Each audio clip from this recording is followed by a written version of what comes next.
오늘 우리가 함께 나눌 말씀은 구약의 스가랴입니다.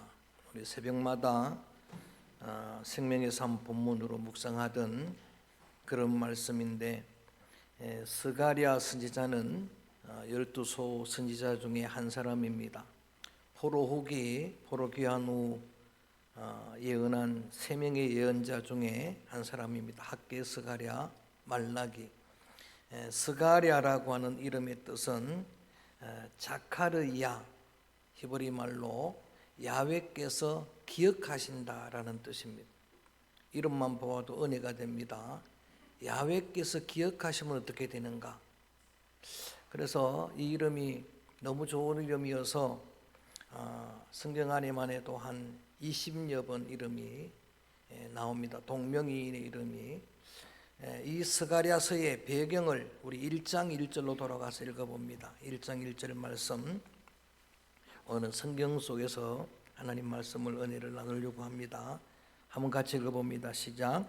다리오 왕 제2년 8째 달에 여호와의 말씀이 이또의 손자 베레가의 아들 선지자 스가랴에게 임하니라. 이르시되, 이또의 손자 베레가의 아들 선지자 스가랴, 원래는 제사장 가문인데 하나님이 말씀을 전하는 예언자로 세운 에스겔 같은 그런 가정 환경에서 자란 스가랴입니다. 다리오 왕 제2년이라고 하는 역사적인 이 횟수는, 다리오 왕은 성경에는 바사, 역사에서 배운 책에서는 페르시아입니다. 오늘 이란의 전신인 페르시아 다리우스 왕입니다. 다리우스 왕은 페르시아의 그 제국의 전성기를 이루었던 그런 왕입니다. 조금은 복잡하지만 이 배경을 제대로 알기 위해서는 바벨론 포로되었던 이야기하고 포로에서 귀환한 이야기를 조금 정리를 해야 됩니다. 여러분, 바벨론 3차의 포로의 그 역사는 역사책에서 바벨론 유수라고 배운 거예요. 바벨론 유배 다 공부한 그런 이야기인데, 세 연도를 기억해야 됩니다. 한번 공부합니다. 605년, 597년, 586년 꼭 기억해야 됩니다. 1차 포로 때는 605년에는 다니엘과 그의 친구들이 잡혀갑니다. 그리고 497년에 2차 포로에는 에스겔과 여고냐 요야긴 왕도 잡혀갑니다. 그리고 마지막 586년에는 시드기야 마지막 유대의 왕까지도 잡혀가고 나라가 완전히 멸망하는 겁니다. 그 70년의 복역이 지나고 다시 회복하는데도 3차례에 걸쳐서, 이것도 좀 기억하면 좋겠습니다. 한번 합니다. 538년 다 주전입니다. 그리고 458년, 444년, 538년은 1차 포로는 스룹바벨과 여호수아가 이렇게 인수를 하고 돌아오는데, 그들의 사명은 무너진 성전을 다시 짓는 거예요. 70년 동안 방치되었던 성전을 짓는 사명을 가지고 돌아오게 되고, 458년에 에스라가 주도가에서 돌아오는 귀한 자들은 백성들의 마음에 무너진 성전을 짓는 거예요. 성전 짓는 것만큼 중요한데 그 사명을 말씀의 사역으로 감당을 하고, 그리고 444년에 느헤미야를 중심으로 3차 귀한 자들은 성벽을 짓는 거예요. 무너진 성벽을 완벽하게 회복을 하는 3차례에 걸친 그런 회복의 포로 귀환의 역사까지도 기억을 해야 되는데, 오늘 다리오 왕 2년은 언제 때인가? 1차 귀환하고 18년 지난 때입니다. 1차 귀환은 바벨론이 멸망을 당합니다. 오늘날 이라크의 전신입니다. 그리고 페르시아 바사를 세웠던 고라스 왕이 세운 해가 538년이에요. 나라를 세운 해인데, 그때에 세우자마자 놀랍게도 그리스도의 그림자가 되는 고라스 왕은 칙령을 내려가지고 포로로 받았던 유다 백성들을 귀환시키는 거예요. 놀라운 역사죠. 그래서 스룹바벨과 여호수아가 성전 재건의 사명을 가지고 그렇게 귀환했는데, 열정을 가지고 2년 만에 성전 재건 사역을 시작하는데, 사마리아 사람 산발랏, 암몬 사람 도비야, 조롱하는 자들, 방해하는 자들, 그들에 의해서 성전 재건의 사역이 2년 만에 중단이 되어요. 그리고 중단된 지 14년째입니다. 상황을 그렇게 생각해 보세요. 그러니까 성전 공사를 하다가 중단되고 14년 되었다. 완전히 성전은 폐허가 된 상태이죠. 제가 처음 내려왔을 때 여기 대동아파트 이미지가 공사를 하다가 중단됐더라고요. 폐허가 되는 몇 년 동안에도 그렇게 되는데, 자, 그런 상황입니다. 그런 상황 가운데 하나님이 먼저 누구를 세우냐? 학계 선지자를 세웁니다. 따라합니다. 나의 기쁨. 학계란 말은 나의 기쁨이란 뜻이에요. 학계 선지자는 예전에 예루살렘 성전의 솔로몬 성전의 영광을 목도한 자예요. 그거를 아는 자, 그 최소 70년은 넘었겠죠. 70살은 넘은 나이 많은 고령의 선지자 학계가 먼저 일어서는 거예요. 직설적으로 하나님 말씀을 전하는 거예요. 하나님의 성전은 폐허가 되어 있는데 너희는 판벽한 집에 사는 게 옳으냐? 학계 선지자에 다 나오는 이야기입니다. 이 말은 하나님의 성전은 다 무너져 있는데 저렇게 여러분 해파되어 있는데 너희는 고급 목재 건물에 사는 게 옳으냐 이거예요. 너희는 좋은 집에 사는 게 옳으냐 그러면서 너희들이 하나님의 심판을 피하지 못하리라. 먹어도 배부르지 못하고 입어도 따뜻하지 못하고 많이 뿌렸는데도 거두지 못하리라. 이렇게 강력하게 말씀을 전하는데 누가 은혜를 받느냐? 스룹바벨 여호수아 지도자들이 은혜를 받는 거예요. 그들의 마음에 식었던 열정이 회복이 되는 거예요. 그리고 백성들이 거기에 동의를 하고 아멘을 하니까 여러분 14년 만에 성전 재건의 사역이 시작되는 거예요. 할렐루야. 그 놀라운 말씀이죠. 자, 그런데 그 학계가 서서 말씀을 전한 지 2개월 만에 하나님은 또 다른 선지자를 세우는데 그가 스가랴예요. 왜 2개월 만에 세울까? 동력의 의미예요. 혼자서는 할 수 없는 일이에요. 그래서 같이 하라고 하는 그런 의미도 있고, 또 하나는 학계는 눈에 보이는 성전을 집중해서 여러분 강조합니다. 성전이 세워져야 된다. 옛날 영광을 아는 자입니다. 그런데 스가랴는 젊은 예언자예요. 스가랴는 포로 2세입니다. 옛날 성전을 못 본 사람이. 그래서 오늘 이 청년들 학생들을 우리 초청하는 그런 주일인데 우리 청년들 같은 나이예요.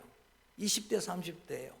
젊은 선지자 스가랴를 세우는데 철학적 선지자예요. 그는 나이 많은 학계처럼 직설적으로 말하지 않습니다. 그리고 책망을 하지 않습니다. 위로를 주는 그런, 이게 여러분 이 균형이 필요한 거예요. 이런 조화가 필요한 거예요. 그래서 스가랴를 세우는데, 자, 스가랴가 맨 먼저 하는 말이 2절입니다. 읽어봅니다. 자, 그렇게 세워진 청년 스가랴 예언자가 어떤 이야기부터 하는가? 2절 말씀 시작. 여호와가, 자, 저를 봅니다. 이 학계 선지자는 강력하게 저들을 책망하는데 젊은 예언자 스가랴는 그 조상들의 죄를 상기시키는 거예요. 백성들을 향해 직접 하나님의 말씀을 대언하고 직접 그들을 책망하는 게 아니라 포로되기 전에 유다 말기에 너희 조상이 어떻게 했느냐를 생각해 보라는 거예요. 그 조상들이 하나님에게 진노를 받았다는 거예요. 그들이 가정한 우상을 섬김으로 그들이 70년 동안 바벨론 포로 생활을 했다는 걸 기억시키는 거예요. 그러면서 3절에 지금 백성들에게 뭐라고 전하는가?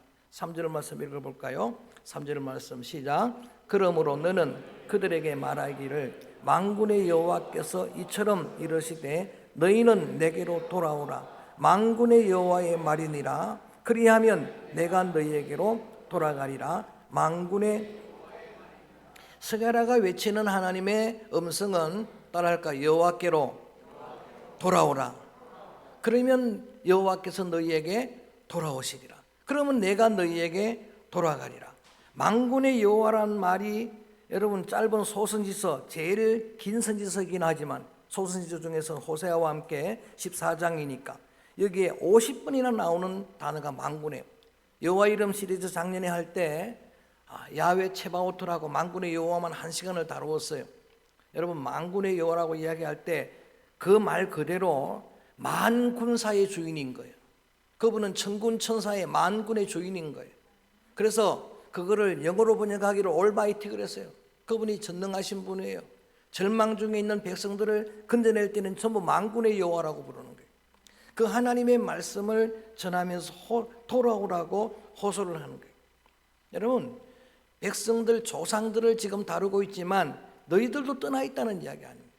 지금 스가랴는 성전을 짓는 것도 굉장히 중요하지만 너희의 마음이 하나님께로 돌아오는 게 중요하다는 이야기.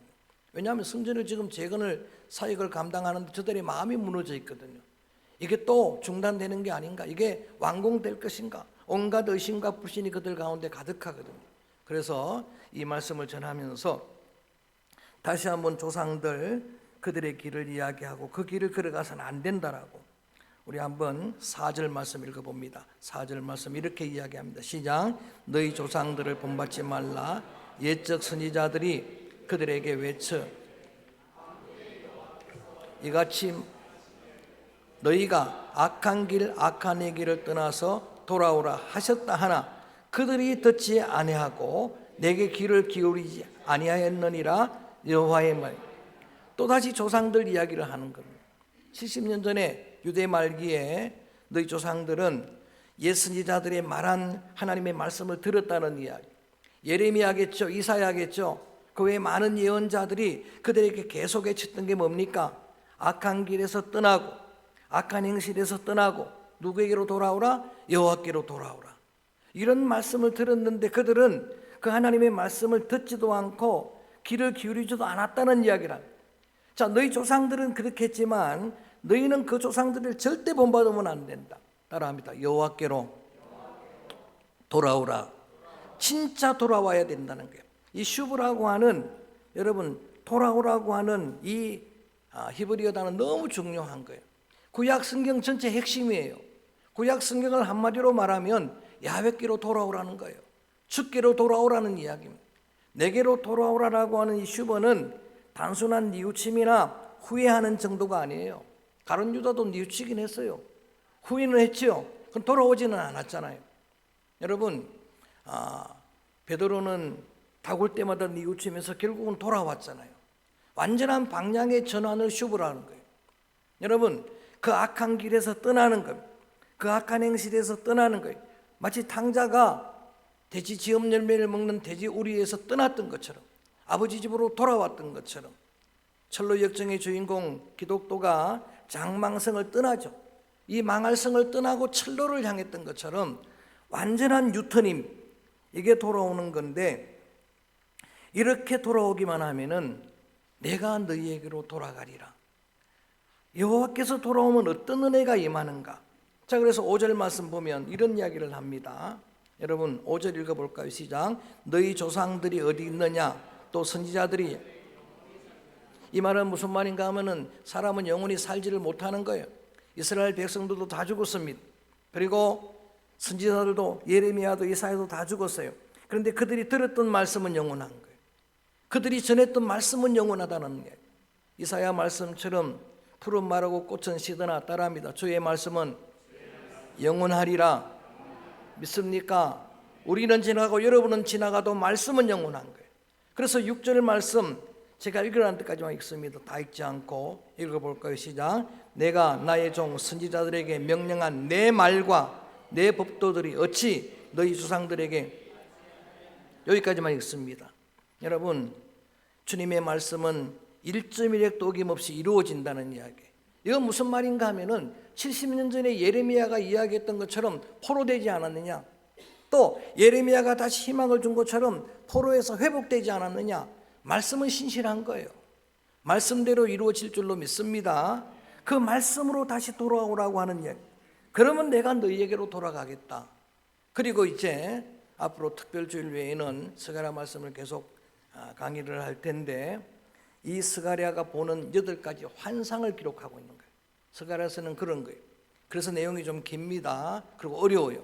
아마 여러분 스가랴 말씀을 설교로 들어본 지가 별로 없을 거예요. 저는 몇 번 했습니다만. 그래서 하나님께서 돌아오시면 이 환상들을 어떻게 해석할 것인가를 이렇게 성경학자들이 주목하면서 전하고 있는데, 여러분 뭐 간단하게 말씀을 드리면은 요한계시록이라고 하는 신약에는 계시록이 하나밖에 없잖아요. 구약에는 3개가 있는 거예요. 에스겔, 다니엘, 스가랴가 계시록이에요.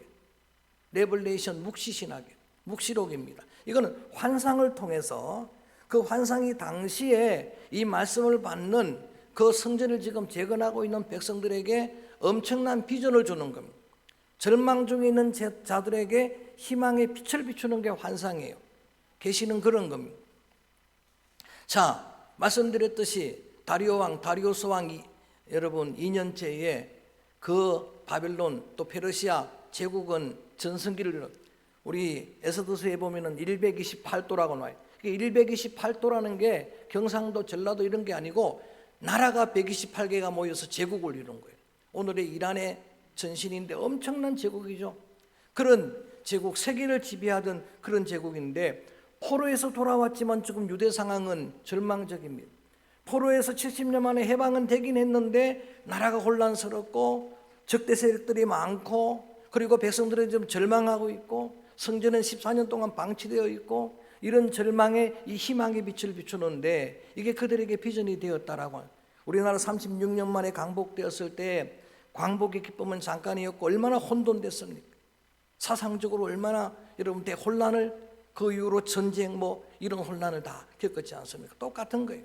그런 상황에서 주시는 비전 가운데 오늘은 8개 중에 첫 번째 비전을 환상을 함께 다룹니다. 자, 8절입니다. 중요합니다. 8절 말씀 함께 읽어봅니다. 오늘 이 말씀을 집중합니다. 시작. 내가 밤에 보니 붉은 말을 타고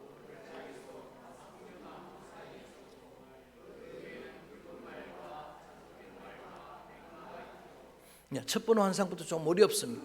조금 어려운데 요거를 제가 이제 여러분 요약해 드립니다. 한번 따라합니다. 밤에 골짜기 화석류 나무에 선 천사, 이렇게 정리한 거예요. 시간은 뭐라고요? 밤입니다. 장소는 골짜기예요.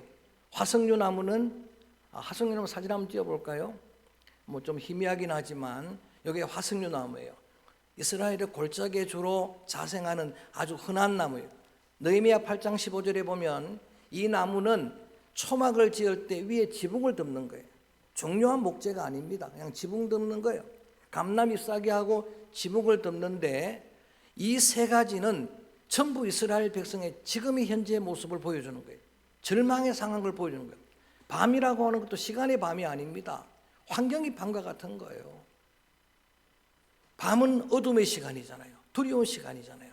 그 다음에 골짜기도 장소적인 골짜기가 아니라 오늘 우리 교동문 할 때도 우리의 여러분 삶의 골짜기를 이야기하잖아요.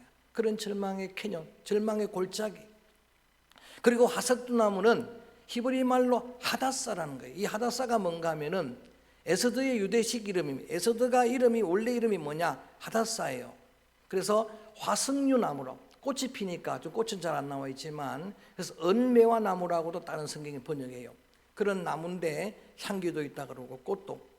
그런데 여러분 너무나 흔한 골짜기에 있는 그런 나무인데 거기에 또 하나 붉은 말을 타고 선 천사를 보는 거예요. 사진 한번 볼까요? 그림이긴 하지만 좀 잘 보입니까? 이거를 이렇게 그림으로 이렇게 묘사한 게 오늘 저 그림에 나와 있는 거예요. 옆에 있는 나무가 화석류 나무고, 자 거기에 말을 탄 자가 있는 거예요. 그리고 그 뒤에는 또 말 3마리가 있는 거예요. 붉은색 자주색 말, 흰색 말이 있는 거예요. 이걸 보았는데 스가랴가 도대체 뭔 말인지 모르겠는 거예요. 이게 무슨 의미입니까? 이게 잘 모르고 있는 거예요. 그래서 묻는 겁니다. 이게 무슨 의미입니까? 물으니까 10절에 대답을 해줍니다. 우리 한번 10절 볼까요? 10절 말씀 시작. 화석류 나무의 사이 대답하여 이르되 이는 여호와께서 땅에 두루 다니라고 보내신 자들이니라. 자, 말 탄 자가 설명을 해주는 거예요. 이 말들은 여호와께서 땅에 두루 다니라고 보낸 자들입니다 라고 대답을 해주는 거예요. 이게 무슨 의미인가 하면은 땅을 살펴보려고 보내는 군대식으로 말하면 정찰대와 같은 거죠. 정찰대, 수색대가 굉장히 중요한 거예요. 이 땅이 도대체 어떤 정도인가를 돌아보는 거예요. 하나님의 천사들이 돌아보는 여러분 평가가 정확한 겁니다. 11절 말씀 돌아봤어요. 순찰했더니 이렇게 여러분 보고를 하는 겁니다. 11절 말씀도 읽어볼까요? 시작. 그들이 화석류 나무에 여호와의 천사에게 말하되 우리가 땅에 따라합니다. 온 땅이 평안하고 조용하더이다. 아니 완전히 상황이 지금 이제 환경하고는 반대 이야기를 하는 거예요. 지금은 이스라엘은 절망하고 있는 겁니다. 포로에서 돌아왔지만은 지금 백성들의 마음이 무너져 있는 거예요.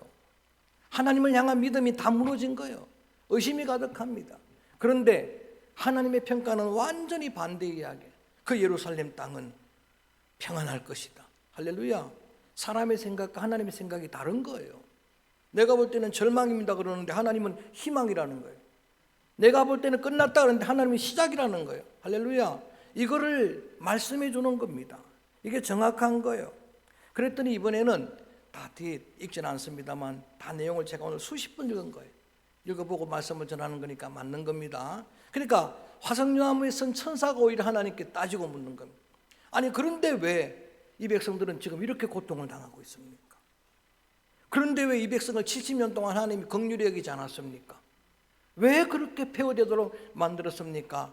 라고 도리어 질문할 때 하나님은 놀랍게도 이렇게 말씀을 전해줍니다. 14절을 제가 읽습니다. 뒤에 있는 부분만. 내가 예루살렘을 위하며 시온을 위하여 따라합니다. 크게 질투하며. 여러분 이 질투가 나쁜 질투가 아니에요. 하나님은 한 번도 이스라엘을 버린 적이 없다는 거예요. 하나님의 열정을 이야기하는 겁니다. 하나님의 질러서예요. 하나님의 열심을 이야기하는 거예요. 한 번도 포기하지 한 적이 없고 15절에 보면 70년 동안도 내가 그들을 조금 노한 건데 그들이 잘못했으니까 너희 조상들이 잘못해서 조금 노한 건데 이 바벨론이 이 부지깽이가 너희를 괴롭혔다라고 하는 거예요.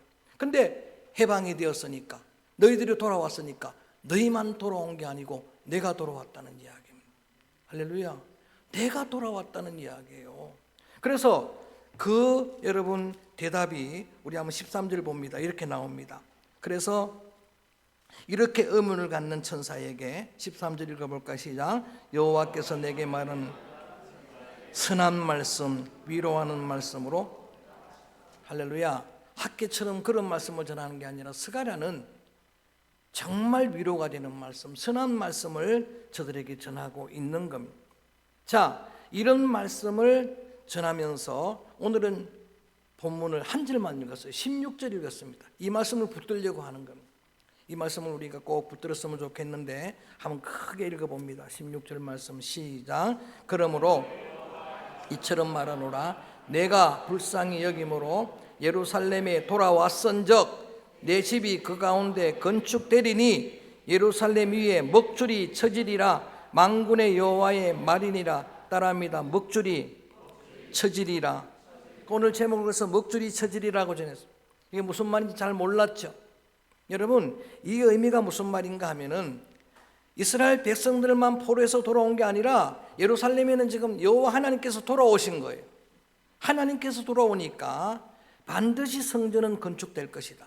지금 성전 재건 사역을 시작하고 그들 마음에는 아직도 마음에 불안이 있고 의심이 생기고 이게 과연 완성이 될 것인가? 또 방해 세력은 없을 것인가? 또 중단되는 게 아닌가? 그런 여러분 두려워하고 절망하는 백성들에게 하나님의 성전은 반드시 지어질 것이다. 할렐루야. 그리고 이미 예루살렘 위에는 먹줄이 쳐질 것이다. 여러분 저는 이렇게 믿습니다. 여호와 하나님이 먹줄 치면은 끝입니다. 하나님이 먹줄 치면 그대로 될 줄로 믿습니다. 23년 전에 우리 교회를 건축할 때 장면이 생각납니다. 건축자가 먼저 이 땅에 먹줄을 치는 걸 봤어요.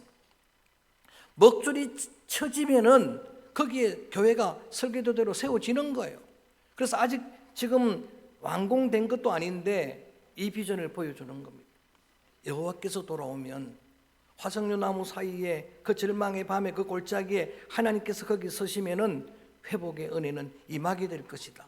제가 17살 때 서울에 올라갔는데 서울에 올라갔을 때 제가 처음으로 우리 형수님의 손에 이끌려서 양복점을 간 거예요. 제 명목으로 처음 옷을 맞춘 때입니다. 양복점에 갔더니 사장님이 제 치수를 재는 거예요. 키를 재고 가슴 둘레를 재고 그리고 기장을 재고 이렇게 하는 거예요. 왜 잴까요? 키 큰지 알아보려고요? 가슴 둘레 알아보려고요? 아니에요. 그 치수를 잰다는 것은 반드시 양복은 지어지리라. 할렐루야. 똑같은 거잖아요. 쟀으면 그대로 되는 거예요. 쟀으면 그대로 지어지는 거예요. 그래서 이 첫 번째 환상을 먼저 보여주는 거예요. 지금 이 사역을 시작하고 있는 백성들에게. 그러면서 그 의미를 우리 한번 마지막 17절 읽고 마칩니다. 의미를 이렇게 설명하는 겁니다. 자, 이것이 이제 거기에 대한 해석입니다. 17절 크게 한번 읽어봅니다. 시작. 그가 다시 외치 만군의 여호와의 말씀에 나의 성읍들이 넘치도록 다시 풍부할 것이라. 여호와가 다시 시온을 위로하며 다시 예루살렘을 택하리라 하라 하니라. 아멘. 이게 반복에 나오는 단어가 뭡니까? 다시예요. 이게 회복입니다. 하나님의 먹줄이 쳐지면 회복될 줄로 믿습니다. 여러분, 하나님의 먹줄이 쳐지면 다시 번성하게 될 거예요. 다시 위로를 얻게 될 거예요. 할렐루야. 다시 저들을 택할 것이라. 주님이 버린 게 아니었다는 겁니다. 열정의 하나님, 질투의 하나님은 이스라엘을 버릴 수가 없는 거예요. 저와 여러분을 버릴 수가 없는 겁니다. 하나님의 열정이 여러분 되게 하실 줄로 믿습니다. 그 말씀으로 오늘은 첫 번째 환상을 마무리를 하는 겁니다. 이게 여러분, 그 과거에 스가랴에게 또 이스라엘 백성에게만 주시는 말씀이 아니에요. 여러분 상황을 돌아보고 또 우리의 상황을 볼 때에 개인적으로 또 가정적으로 공동체적으로 보면은 정말 밤 같은 날이 얼마나 많습니까? 골짜기 같은 그런 상황이 얼마나 많습니까? 우리는 정말 쓸모없어 보이는 화석류나무 같은 그런 인생들인데, 그런데 거기에 하나님이 돌아오면 되는 거예요. 거기에 하나님이 서시면 되는 겁니다. 할렐루야. 주의 먹줄이 쳐지면 되는 거예요. 그래서 세상 사람들은 이렇게 말해도 우리는 그렇게 말하는 자가 아니에요. 끝났다고 해도 끝난 게 아닙니다.